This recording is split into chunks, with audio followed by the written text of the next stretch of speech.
A ver si vuelve ya.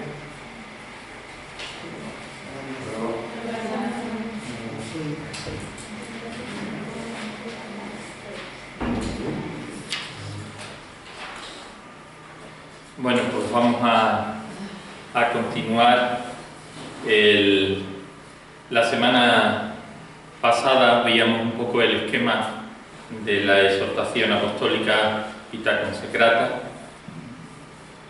los destinatarios, la estructura del documento, el capítulo primero, la Confessio Trinitatis, el capítulo segundo, el Signum Fraternitatis, y el capítulo tercero, Servitium Caritatis. Y veíamos las bases también donde se fundamentaba la exhortación apostólica, desde unas claves de lectura: la clave histórico-carismática, la clave teológico-trinitaria, la eclesialidad de la vida consagrada, la eclesiología y espiritualidad de comunión, la dimensión espiritual y la llamada a la misión. Y después comenzamos a ver el texto de la transfiguración de Lucas, el que ocupa pues, y está presente en todo el documento, pero especialmente en la primera parte, en la Confessio Trinitatis. Y decíamos que la transfiguración estaba como decía antes, pues presente en todo el texto de la exhortación, y como desde este texto pues se afirmaba claramente que en el origen de toda vocación específica, de toda vocación especial, está el don de una comprensión peculiar del misterio de Cristo. Es decir, que todo sígueme, toda vocación que requiere la renuncia pues de todas las demás cosas, eso exige inequívocamente pues dejarlo todo, e implica la entrega absoluta, y presupone que el que lo pide todo pues se manifiesta pues tal cual es, se manifiesta como es Él, para convencer a la persona pues de que sus pretensiones pues no están fuera de lugar, y por tanto merece mi renuncia de dejar todo por Él. Y decíamos también que en el origen de una forma especial de vida cristiana, como es la vida consagrada, pues puede haber unas palabras determinantes de Jesús, unas palabras que tienen un peso único, y unas palabras que sobre todo pues nos muestran cómo es Él, como el único, el incomparable, como la imagen de Dios invisible, como esa palabra que se encarna, esa palabra que se hace hombre. Por tanto, las palabras de Jesús adquieren una densidad y una fuerza especial, pues porque son pronunciadas por Él, por el que es la palabra, con mayúscula. De manera que esas palabras pues cobran un valor importante porque las ha dicho Él, el Hijo de Dios vivo, aquel que nos ha seducido el corazón. Por tanto, la persona de Jesús me seduce, y todo cuanto me dice pues tiene un valor único para mí. Puede pedirme lo que quiera, porque ninguna otra palabra pues puede entrar en confrontación con su palabra, ni ninguna otra persona puede entrar en confrontación con su persona. Por tanto, ocupa el lugar primero y principal en mi vida. Y a la vez, pues Cristo es percibido como la luz que ilumina nuestros ojos, como la dulzura del corazón, como la alegría del universo, como ese esplendor divino que hace bella y que hace a la vez también digna de ser vivida pues la existencia humana. Es decir, que Cristo da sentido a lo que somos, a lo que hacemos. En el texto de la Transfiguración escuchamos cómo Pedro le dice a Jesús: Señor, qué bien se está aquí. Y estas palabras de Pedro lo que nos están mostrando es la orientación cristocéntrica de toda la vida cristiana. Están expresando el carácter absoluto que constituye el dinamismo profundo de la vocación a la vida consagrada. Qué hermoso es estar aquí. Es decir, qué hermoso es dedicarnos a ti. Qué hermoso es centrarnos de un modo exclusivo en ti. Y así es como, pues bueno, la persona consagrada es íntimamente atraída no solo a seguir a Cristo, sino también a reproducir su peculiar forma de vida, reconociéndolo como su Señor. Es decir, confesamos al Hijo, lo reconocemos. La forma de vida de Cristo, que vino a estar entre nosotros, virgen, pobre y obediente, merece la pena vivirla, merece la pena repetirla. Y no son solo sus palabras las que iluminan los enigmas de la vida, sino que es la misma persona de Cristo, su modo de ser, su modo de vivir, el que arroja luz sobre el misterio del ser humano. Os recordaba cómo San Francisco, pues cuando escribe la primera regla para los frailes, le dice que la regla y vida de los frailes es seguir la doctrina y las huellas de nuestro Señor Jesucristo, viviendo en obediencia, sin propio y en castidad. Por tanto, la forma de vida virgen, pobre y casta, pues de Jesús no se la puede dejar desaparecer, no nos puede dejar indiferentes, sino que tenemos que ser capaces de examinarla cuidadosamente, indagarla, pues como una parte constitutiva del misterio de Cristo. Por eso toda la exhortación va a estar penetrada por esta afirmación. El primer cometido de la vida consagrada es representar la forma de vida de Cristo, virgen, pobre y obediente. Ese Cristo transfigurado del texto de Lucas que leíamos, pues nos introduce en el misterio de la Trinidad.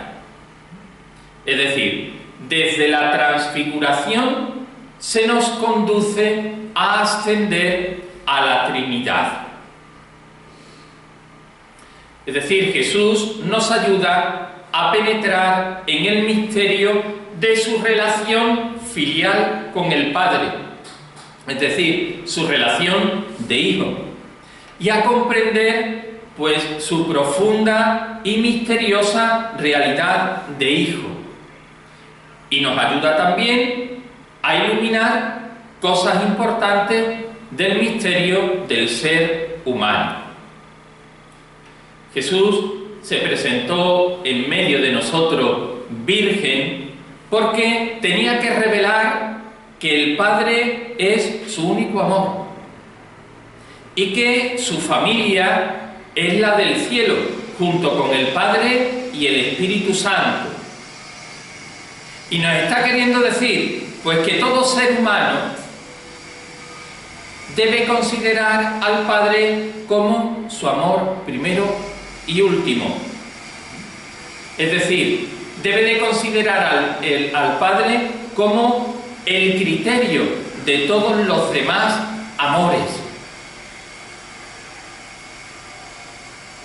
Y Jesús apareció pobre porque tenía que revelar que el Padre es su única riqueza. Y nos quiere decir con eso que todo ser humano debe de tener al Padre como su verdadero tesoro, su tesoro primero y último. Y Jesús vino a estar en medio de nosotros como siervo obediente, dejando al cuidado del Padre, pues, su propia realización, y diciéndonos también a nosotros que todo ser humano debe de considerar a Dios como la fuente y la realización definitiva de todos sus deseos de felicidad, y eso, pues bueno, que llevamos todos inscrito en el corazón. En definitiva, el corazón de Jesús le pertenece por completo al Padre, puesto que es una misma cosa con Él. Las fuerzas de Jesús se orientan todas ellas hacia el Padre, ya que el Padre es el manantial donde brota todo de Jesús. No podríamos imaginarnos ciertamente a un Jesús que andara mendigando amor humano, que andara dedicándose a acumular dinero, que andara buscando solo el éxito personal, sino que su existencia es una existencia puesta totalmente al servicio del Padre, de la revelación del Padre y de su propia revelación como Hijo único, que se hace uno con el Padre. Nos dice el texto que es el Hijo predilecto, el único, precisamente porque considera al Padre como su todo, en todos los aspectos. Empezando, pues, por los que se corresponden con los dinamismos más profundos de la persona humana, como son el deseo y la necesidad de amar, el deseo y la necesidad de poseer, el deseo y la necesidad de decidir.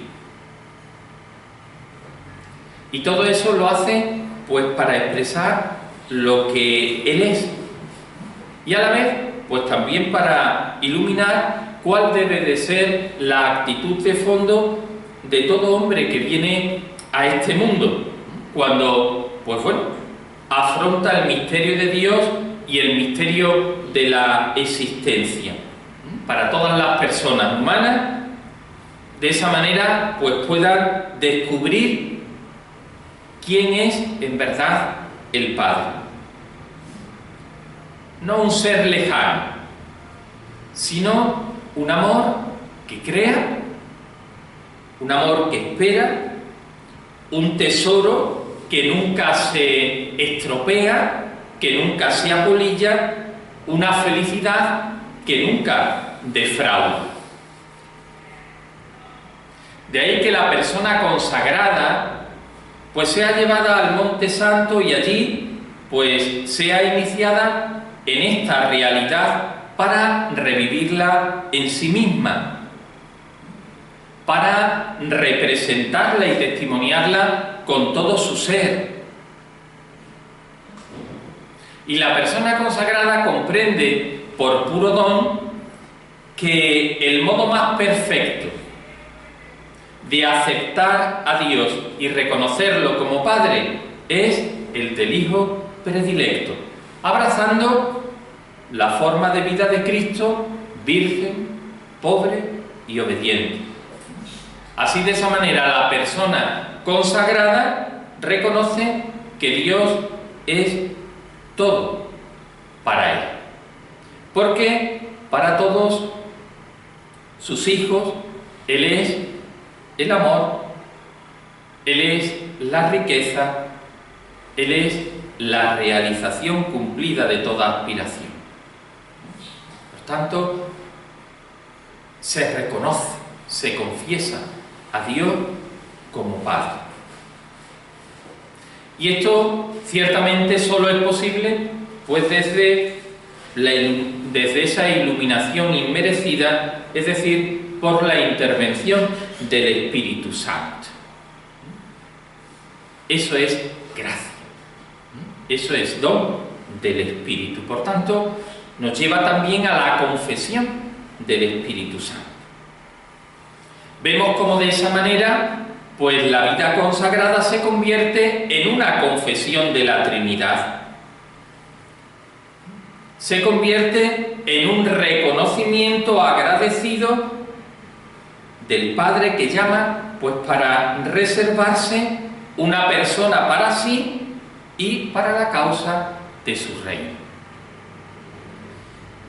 En una proclamación del Hijo, en cuyo seguimiento nos ponemos para llegar al Padre, y en una alabanza al Espíritu Santo, que nos introduce mediante, pues bueno, algunos de sus carismas en una misión concreta, en una familia concreta religiosa. Y dice el texto de la Transfiguración que de pronto, después de la Transfiguración, alzaron los ojos y no vieron más que a Jesús solo.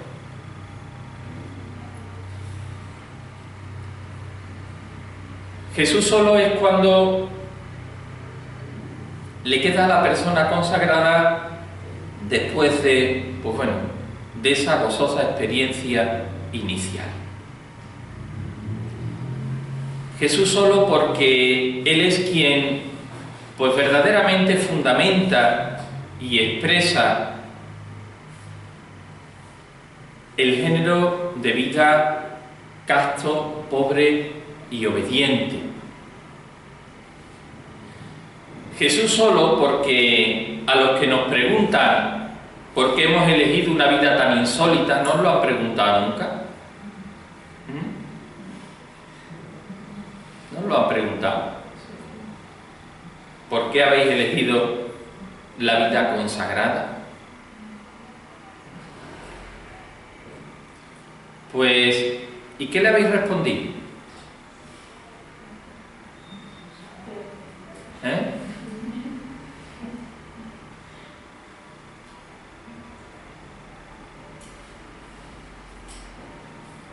¿Qué habéis respondido?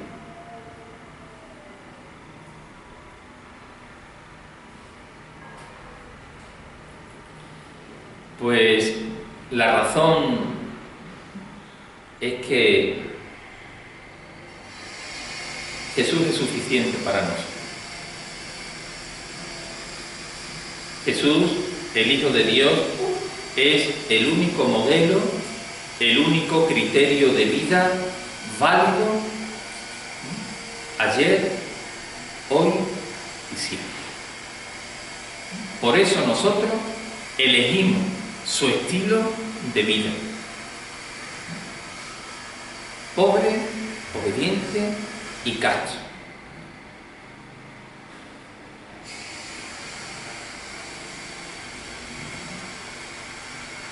Y Jesús solo, porque representarlo muy en concreto, tal y como Él vivió, significa ir al corazón de la misión. ¿Y cuál es nuestra misión? ¿Cuál es nuestra misión? ¿Cuál es? Fuerte.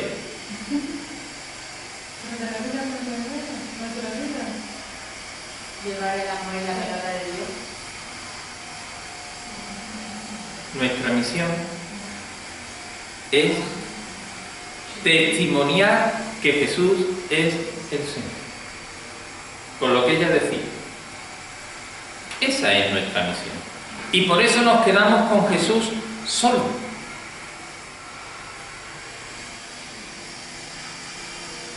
Y Jesús solo, porque en medio de tantas ofertas de salvación, la persona consagrada quiere afirmar, primero con su forma de vida, luego con sus obras y finalmente con sus palabras, que Jesús es el único.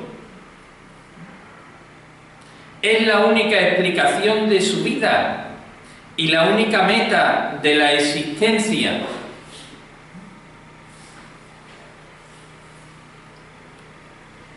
Y Jesús solo, porque Él es el modelo de cómo agradar a Dios y ser útiles a los hermanos.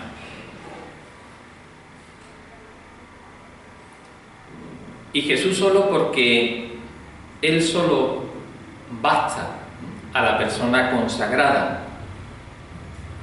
Él es el esposo, Él es el amigo, Él es el hermano, Él es el deseado de su corazón. Y Jesús solo porque su forma de vida es el modo, pues, divino de vivir la existencia humana. Por tanto, vemos cómo la exhortación nos presenta también una cristología bastante fuerte. Presenta la vida consagrada como entrega prioritaria y exclusiva a la persona de Jesús. Como decía San Pablo, todo lo tengo por basura en comparación con el conocimiento del Señor Jesús.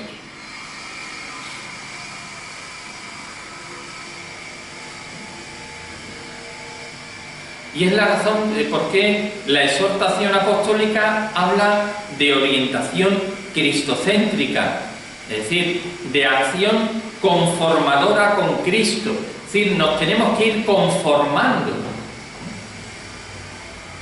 con Cristo, ir haciéndonos otros Cristo.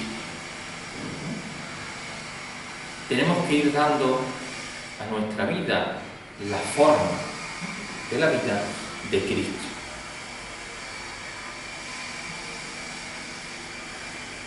Jesús solo porque se convierte en eso, en nuestro tesoro.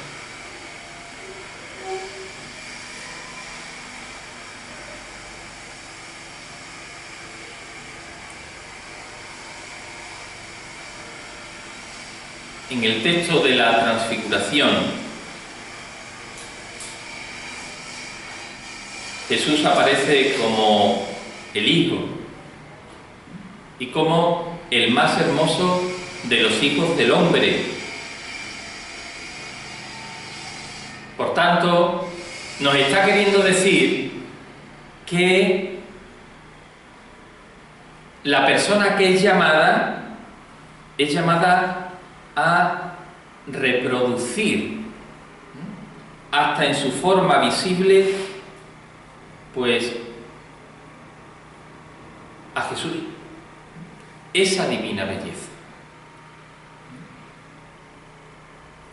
En el texto de la exhortación, en el número 19, dice: con intuición profunda los padres de la Iglesia han calificado este camino espiritual como amor por la belleza divina. La persona que por el poder del Espíritu Santo es conducida progresivamente a la plena configuración con Cristo, refleja en sí misma un rayo de la luz inaccesible y en su peregrinar terreno camina hacia la fuente inagotable de la luz. Por tanto, estamos llamados a una configuración con Cristo. Ahora, todo esto, ¿cómo incorporar a nuestra vida, a nuestro día a día, esta realidad? Que muchas veces pues, nos pueden parecer inaccesibles. Y muchas veces pues encuentra imposibilidad de realizarla pues por el estilo de vida de nuestro mundo.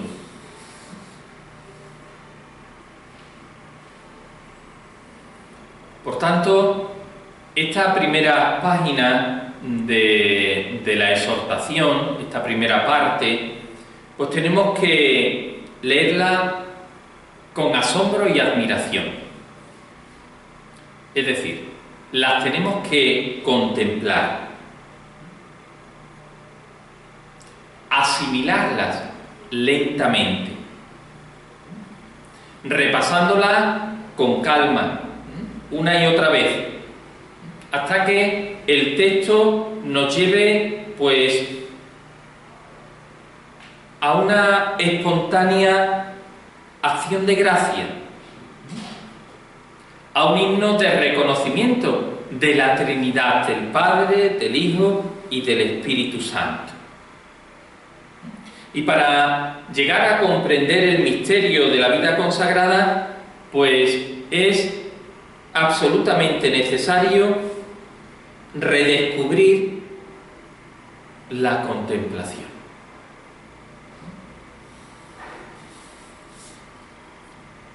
Porque la vida consagrada se sostiene o desaparece si existe o no existe esta contemplación.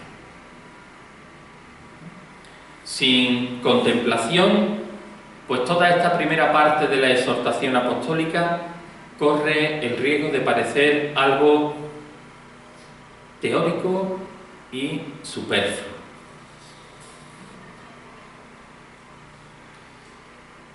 Y vosotros podréis decir, bueno, pero si es que somos de vida apostólica, no somos contemplativos, no somos contemplativos.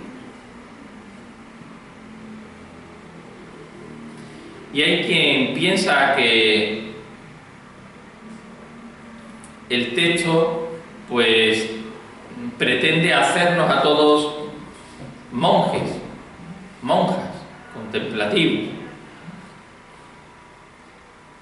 Pero no es esa la pretensión del texto, de monastizar pues todas las formas de vida consagrada, sino lo que viene a decirnos que toda vida consagrada tiene una base contemplativa. Incluso la más activa y comprometida tiene necesidad absoluta de contemplación.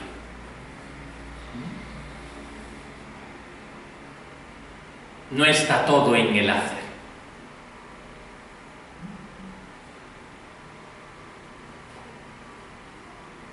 Por tanto, la importancia de esa dimensión contemplativa en nuestra vida apostólica.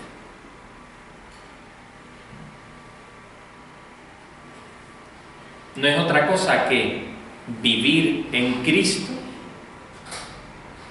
para vivir como Él vivió.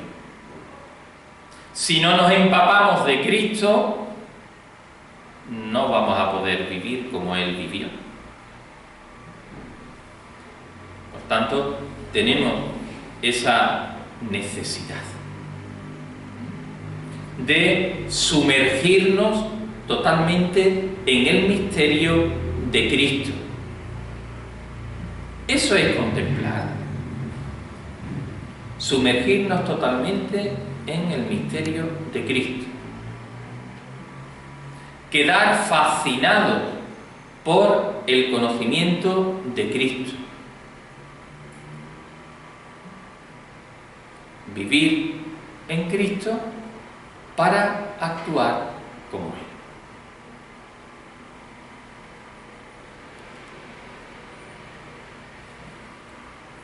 Y la prueba está precisamente en el hecho de que, pues bueno, sea la transfiguración la que sirve de fundamento de la actividad apostólica. Se sube al monte para ser capaces de servir mejor.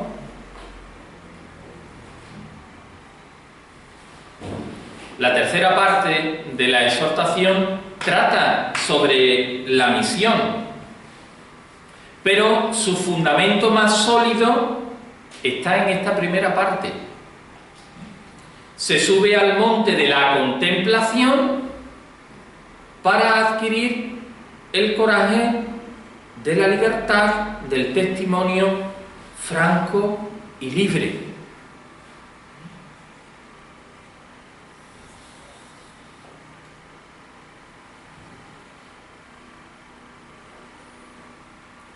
Decíamos antes que la forma de vida de Cristo está representada en el compromiso de asumir los 3 consejos evangélicos que están presentes en todo el documento, lo atraviesan.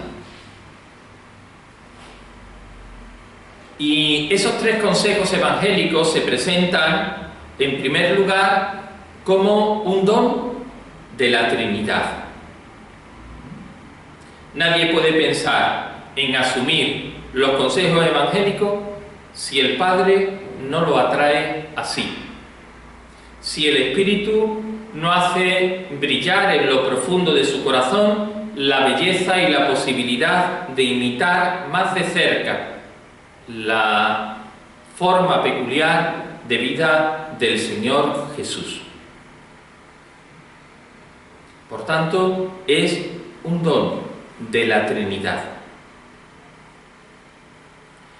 Porque la forma de vida que se configura según los consejos evangélicos no habla en primer lugar de la capacidad de la persona humana o de sus méritos, sino de esa maravillosa grandeza de la fuerza de Cristo y de ese infinito poder del Espíritu Santo que actúa en la persona de un modo admirable. Por tanto, no es esfuerzo, es gracia, es don. ¿Y esto qué hace? Pues que acrecienta la responsabilidad. Si los consejos evangélicos son un don, pues tenemos que pedir ese don. Tenemos que suplicarlo. Tenemos que implorarlo.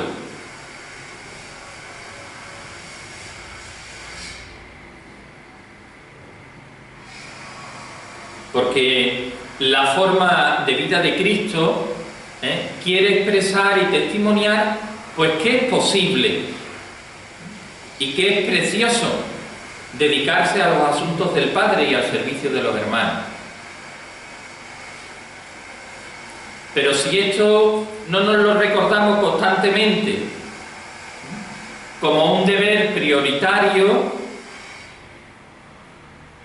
si no lo cultivamos, si no lo defendemos, si no volvemos a ello después de las veces que caemos, pues la vida consagrada va perdiendo su valor, va perdiendo su belleza y va perdiendo su fuerza de significación. Por tanto, es algo que tenemos que pedir, es algo que tenemos que implorar, es algo que tenemos que cuidar.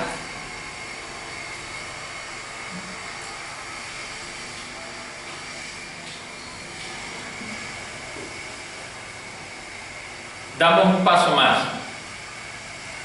con la segunda parte del texto, el signum fraternitatis, y nos íbamos a fijar en el texto de Hechos 2,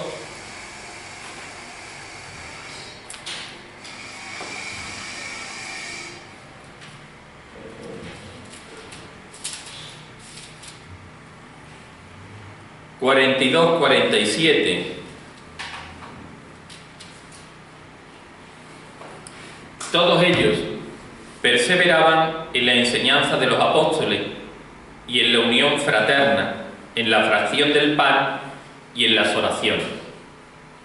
Todos estaban impresionados porque eran muchos los prodigios y señales realizados por los apóstoles.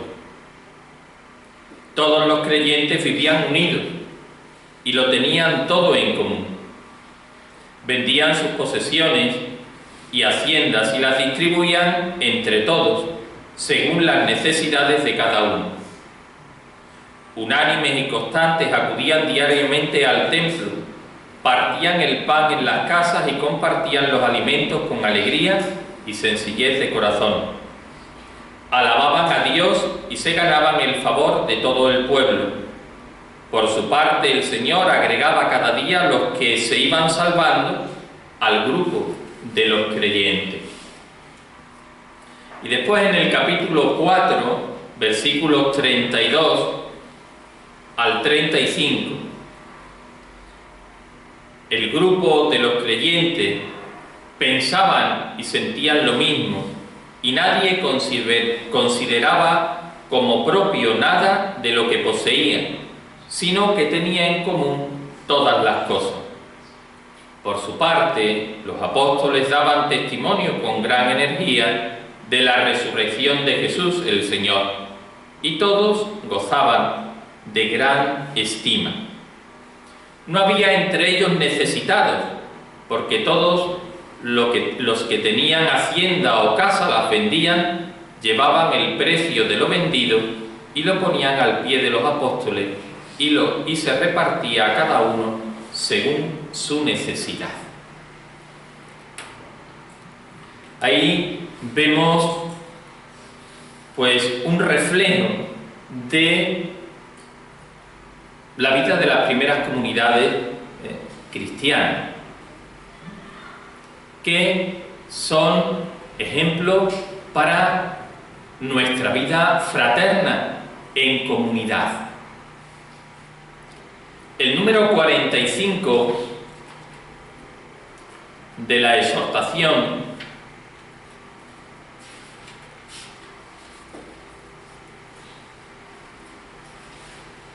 dice: la vida fraterna tiene un papel fundamental en el camino espiritual de las personas consagradas, sea para su renovación constante, sea para el cumplimiento de su misión en el mundo. Esto se deduce de las motivaciones teológicas que la fundamentan, y la misma experiencia lo confirma con creces. Exhorto, por tanto, a los consagrados y consagradas a cultivarla con tesón, siguiendo el ejemplo de los primeros cristianos de Jerusalén, que eran asiduos en la escucha de la enseñanza de los apóstoles, en la oración en común, en la participación en la Eucaristía y en el compartir los bienes de la naturaleza y de la gracia.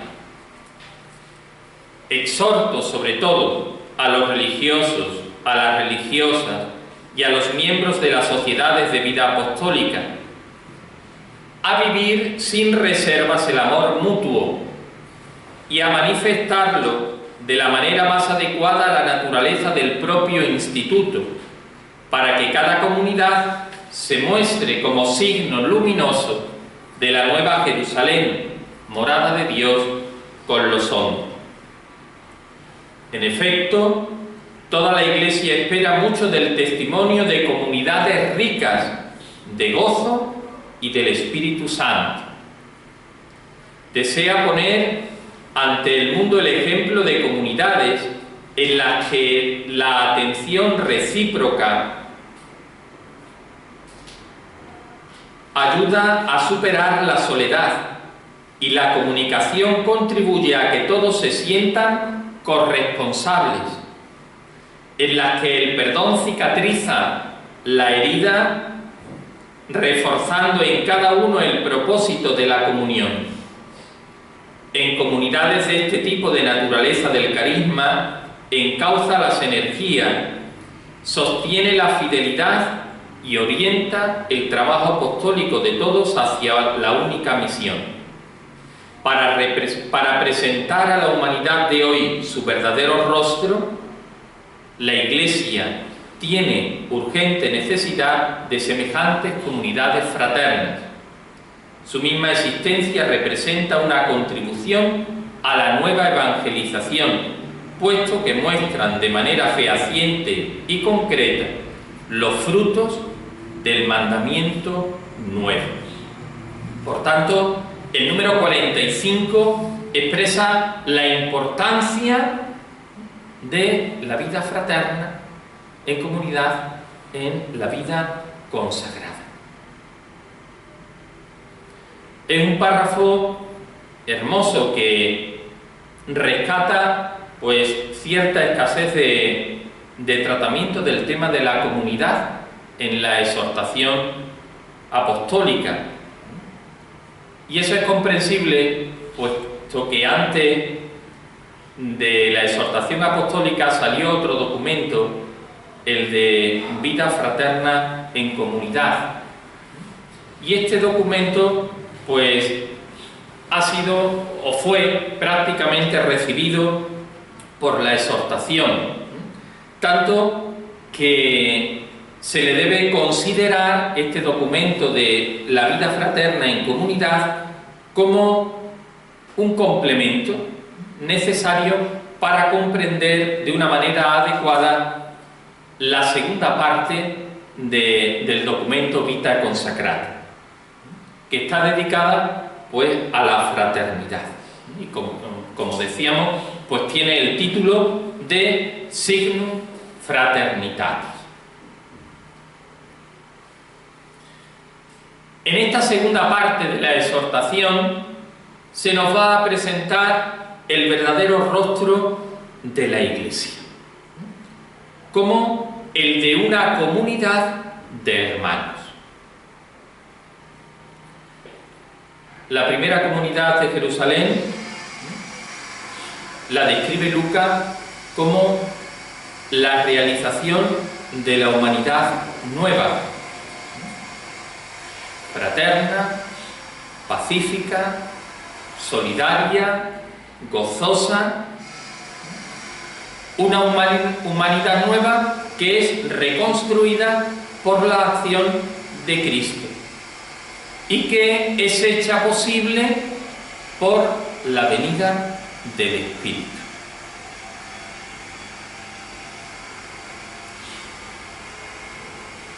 Si las comunidades humanas generalmente se construyen sobre la competitividad, se construyen sobre el dominio del más fuerte o sobre el más débil, o al menos sobre el conflicto de intereses, pues la comunidad de Jerusalén, que realiza el sueño o el proyecto de Dios, pues es tal porque la ha hecho posible el Espíritu Santo. El Espíritu Santo, que es la ley nueva, el vínculo pues que aúna los corazones entre sí. Y esta unión pues crea fraternidad, produce hombres y mujeres llenos de gozo y de Espíritu Santo. Es decir, personas renovadas, capaces de superar el espíritu de posesión, el espíritu de competitividad. ¿Qué nos está queriendo decir con esto? Pues que la comunidad religiosa es prolongación de la primera comunidad. Y de esa manera, pues se convierte en una realización visible, aunque ciertamente imperfecta, de la nueva humanidad. Y es, por tanto, una manera de hacer visible el verdadero rostro de la Iglesia, que es comunidad.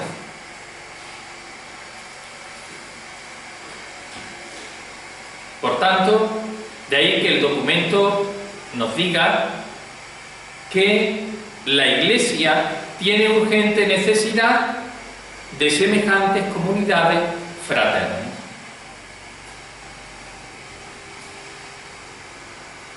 Por tanto, la construcción de comunidades fraternas forma parte de la misión de la vida religiosa y es uno de los elementos que, junto con la consagración y la misión específica de cada familia, pues constituyen la misión de la vida religiosa.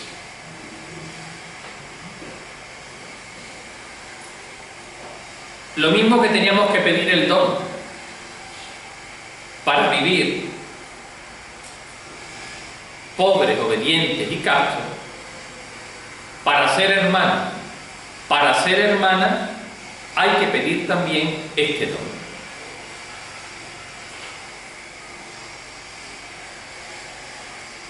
La Iglesia, como toda comunidad, para ser fraterna, debe pedir el don del Espíritu.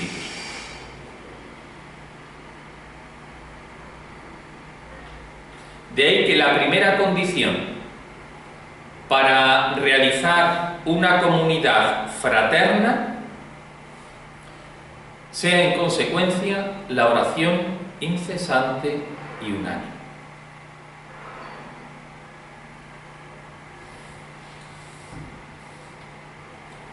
Para acercarnos al misterio de la fraternidad cristiana hemos de adquirir una mirada teologal, es decir, una mirada penetrada de fe, esperanza y caridad.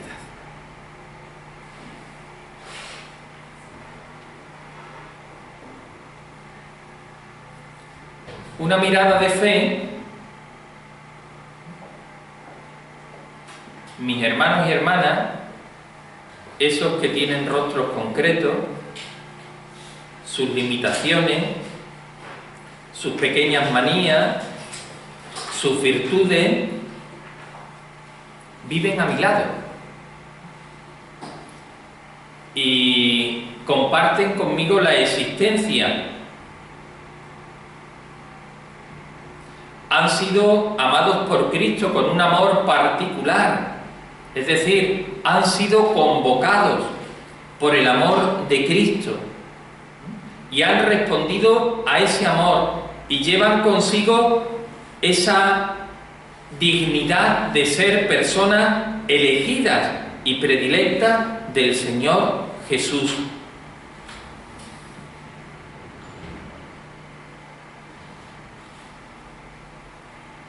Y lo tenemos que ver como eso. Y muchas veces nos cuesta. Nos cuesta muchísimo.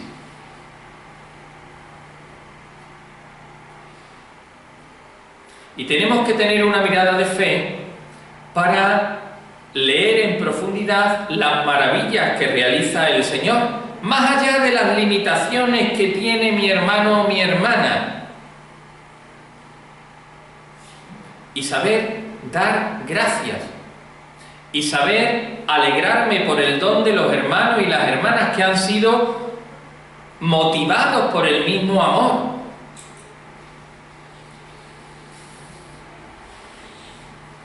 Y para eso hace falta tener una mirada de fe.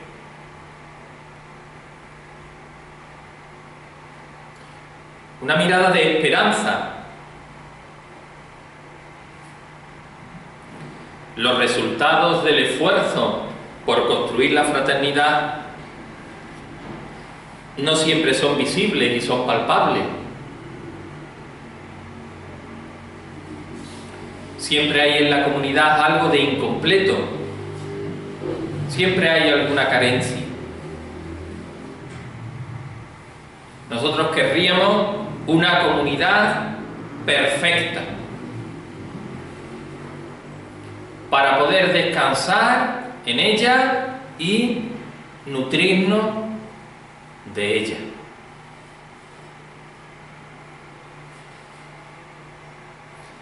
Pero tenemos que ser realistas y tenemos que aceptar que está marcada pues por el sello de la gradualidad y de la espera de los tiempos de Dios. Es decir, que es una comunidad en camino. Es una comunidad que se va haciendo, que no está terminada.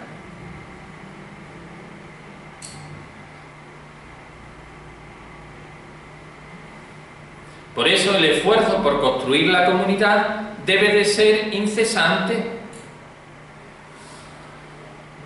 y no se debe dejar debilitar por los no siempre brillantes resultados inmediatos. No.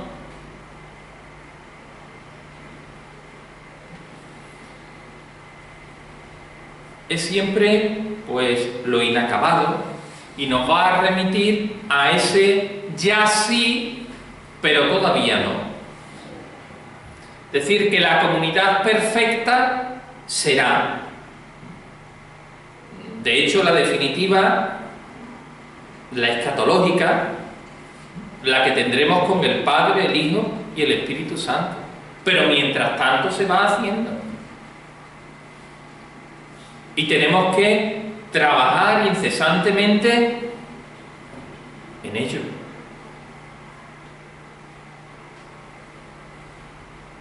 Y es que hay dos enemigos de la comunidad: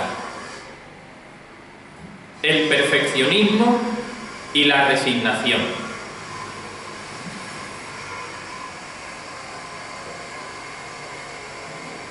Es decir, el perfeccionismo pues que tiende a presentar modelos de vida fraterna irrealizables.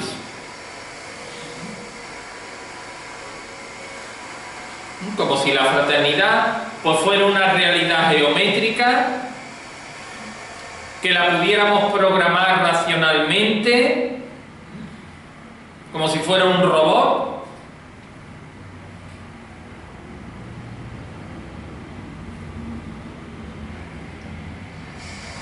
Y la resignación. Nos conformamos con lo que hay, nos acomodamos y no intentamos mejorarlo. Vivimos en un escepticismo pues que no produce nada positivo. Y hemos de caer en la cuenta que nuestras comunidades serán siempre pues realizaciones imperfectas pues de un gran ideal.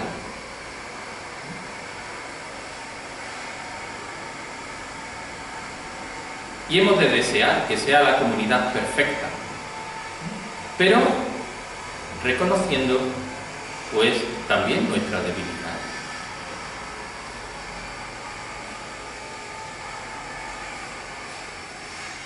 Y una mirada de caridad, de amor.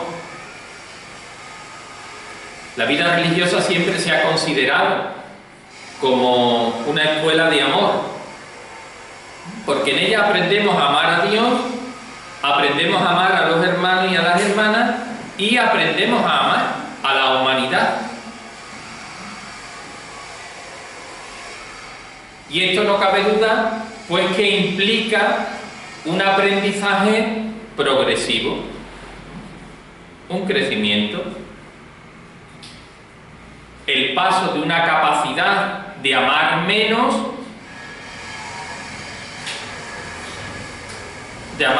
perfecto, a otra pues cada vez más perfecta.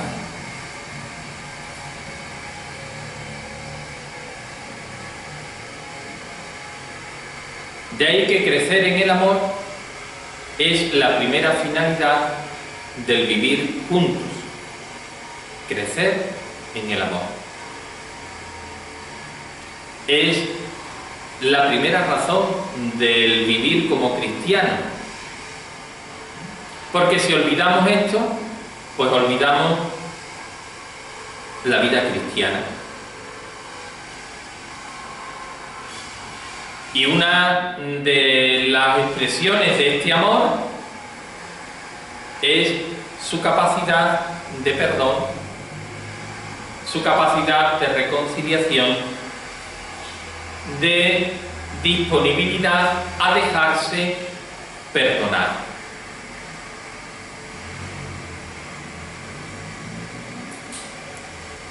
Y un enemigo de la caridad es el idealismo respecto a las expectativas sobre nuestros hermanos y hermanas de instituto.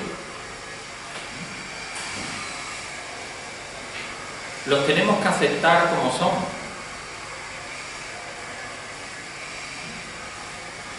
Y no confrontarlos con lo que deberían ser.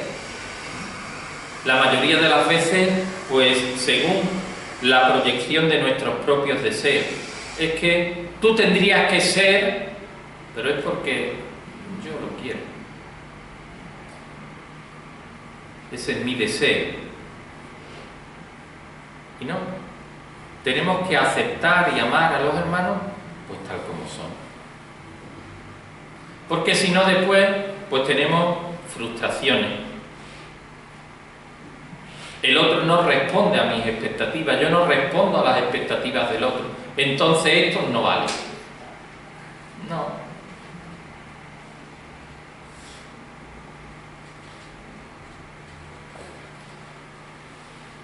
Y amiga de la caridad es la alegría. Esa alegría, pues que procede de la gratitud y del agradecimiento por el don de la vocación. Es decir, considerar a mi fraternidad, a mi comunidad, como mi familia. Y una familia que tengo que construir día a día. Y una familia de la que tengo que ser más constructor que consumidor. Porque muchas veces lo que hacemos es consumir fraternidad. Que los otros hagan, que los otros... No. Yo tengo que construir.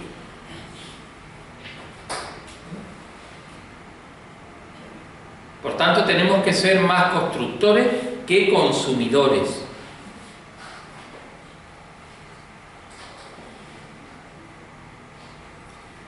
Y amiga de la caridad es también la atención a la soledad de quien se encuentra cerca de nosotros. Atención a sus dificultades. Atención a las causas de su tristeza, de sus silencios.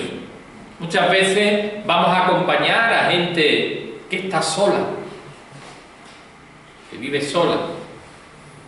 Y dejamos de acompañar a muchos hermanos y hermanas de comunidad que por las circunstancias que sean, están también solos.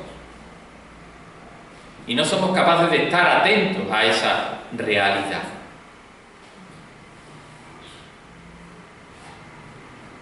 Y amiga de la caridad es la humildad, es decir, el reconocimiento de la propia realidad personal, que está hecha de limitaciones y de defectos, de omisiones y de roce, incluso involuntarios.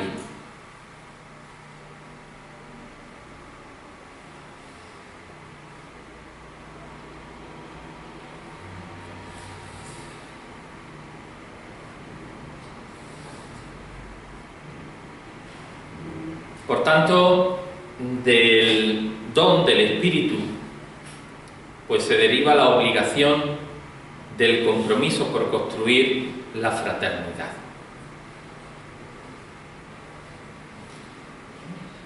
Después de la mirada teologal, es necesario también agudizar la vida sobre la propia responsabilidad.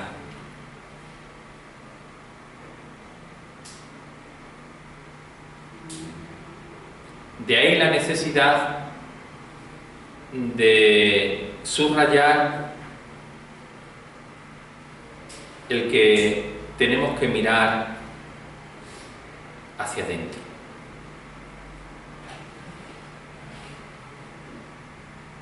Hemos de suscitar la responsabilidad personal en la construcción de la comunidad.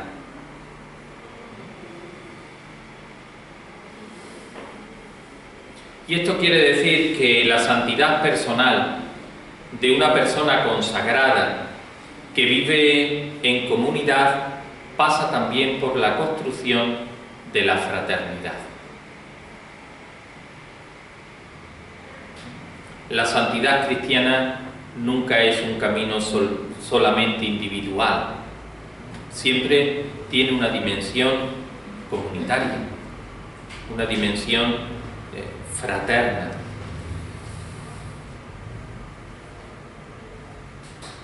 Por tanto, hemos de asumir un camino serio de liberación que nos haga pasar del hombre viejo, de ese hombre incurvado sobre sí mismo, al hombre nuevo, a ese hombre abierto a los demás. Es decir, pasar de nuestras cosas a las de Cristo. Y del yo al nosotros.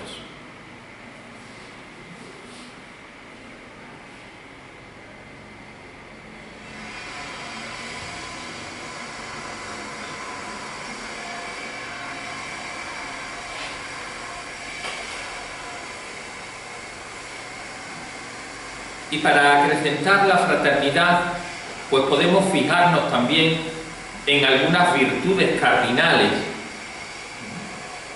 La fortaleza.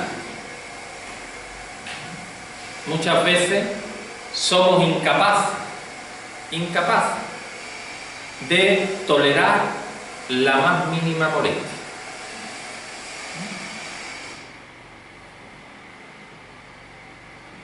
Estamos siempre lamentándonos, estamos siempre recriminando, somos incapaces de soportar la más mínima contrariedad, la más mínima dificultad. Somos muchas veces una pura queja. Por tanto, pues hemos de cultivar la fortaleza.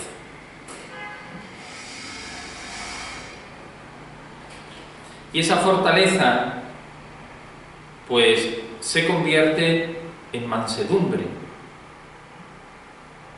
La bienaventuranza dice: dichosos los mansos, porque poseerán la tierra. Es decir, el corazón de los hermanos, contribuyendo a construir, pues, una comunidad fraterna.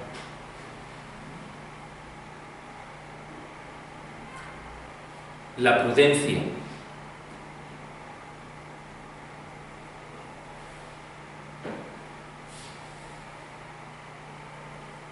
Educación, respeto, sinceridad, dominio de sí, delicadeza, transparencia, simplicidad, confianza, capacidad de diálogo.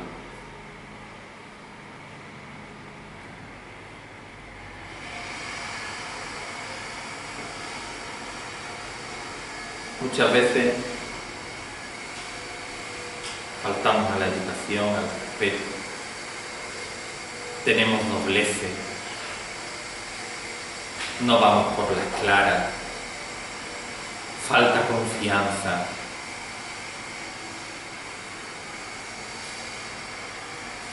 Y todo eso son elementos necesarios para construir la vida fraterna. Y son cosas concretas en las que podemos trabajar.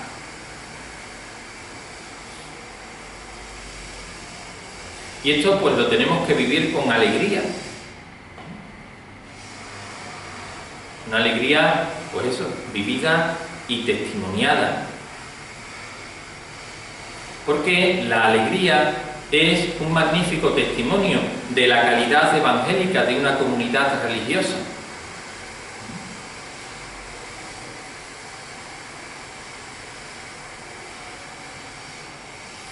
La justicia,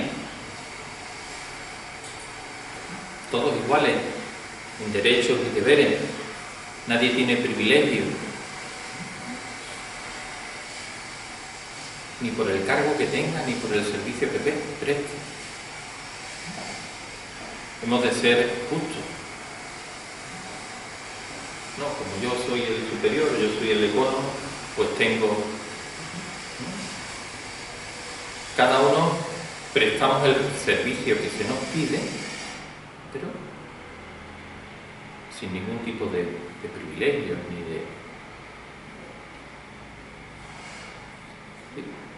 Y además vivir con justicia y honradez nuestra consagración. No podemos confundir vivir con una doble pertenencia. Somos religiosos, pero vivimos como laicos.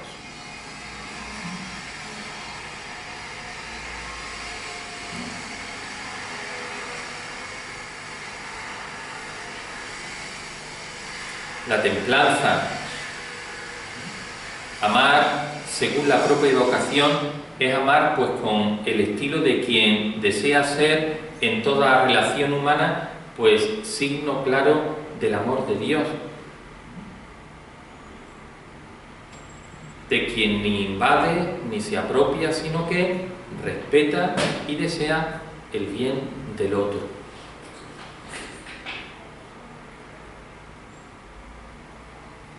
Por tanto, la vida fraterna manifiesta al Padre que quiere hacer de todos los hombres pues una sola familia. Manifiesta al Hijo encarnado que reúne a los redimidos en la unidad, mostrando el camino con su ejemplo, su oración, sus palabras y sobre todo pues con su muerte, fuente de reconciliación para los hombres que estaban divididos y que estaban dispersos. Y la vida fraterna manifiesta también al Espíritu Santo como ese principio de unidad en la Iglesia, donde pues no cesa de suscitar familias espirituales y comunidades fraternas.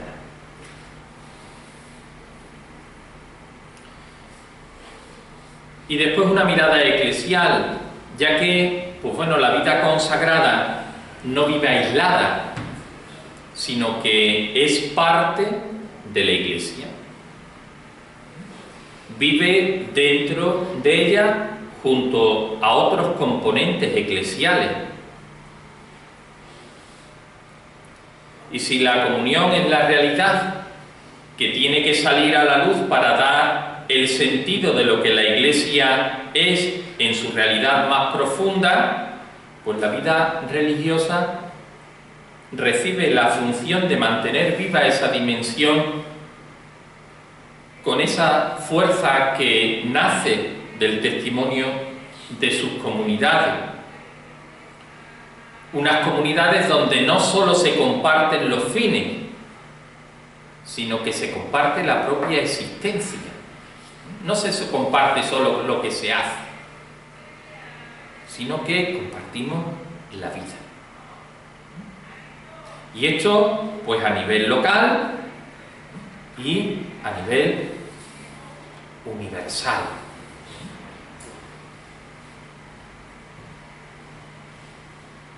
Estamos llamados a nivel local a ser un signo de la Iglesia universal en virtud pues de ese carisma que tiene una dimensión universal.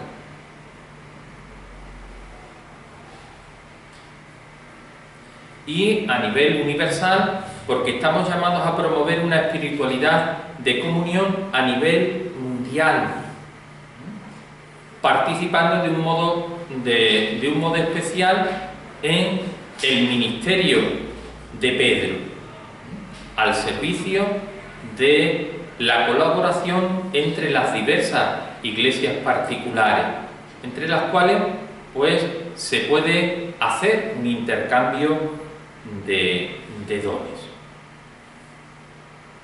Por tanto, nuestra vida fraterna pues tiene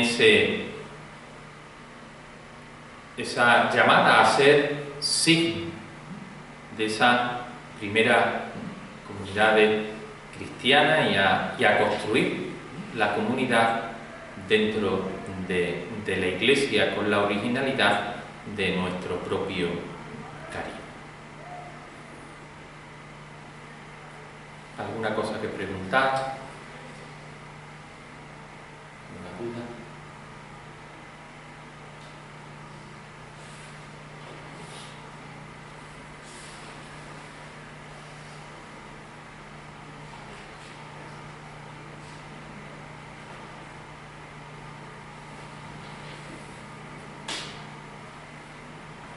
Vale, pues muchas gracias. En los elementos para construir la vida fraterna, cuando se trata de la confianza, cuando una persona o una religiosa o religioso pierde la confianza por uno o por una, pues ¿cómo se puede hacer para recobrar otra vez esa confianza? Porque la mayoría de las veces yo creo que nos fallamos por ahí con la confianza. Es decir, la comunidad la tenemos que construir entre todos. Sí. No es solo función, como decíamos antes, no es la cuestión que unos cuantos de la comunidad construyan y yo consuma, de ahí, ¿no? Entonces, en la cuestión de la confianza, pues también es un trabajo de todos, y un trabajo en el que nos equivocaremos y tenemos que recomenzar. No es algo que pues conseguimos de una vez por todas, no, pues porque está nuestra parte humana en la que, pues bueno, en ciertos momentos pues fallamos. Pero tenemos que ser capaces de continuar construyendo, a pesar de que nos hayamos equivocado, a pesar de que hayamos fallado. Porque tenemos que estar siempre, pues bueno, en proceso. Y eso, pues, tiene que ser por ambas partes. No puede ser por una parte solo.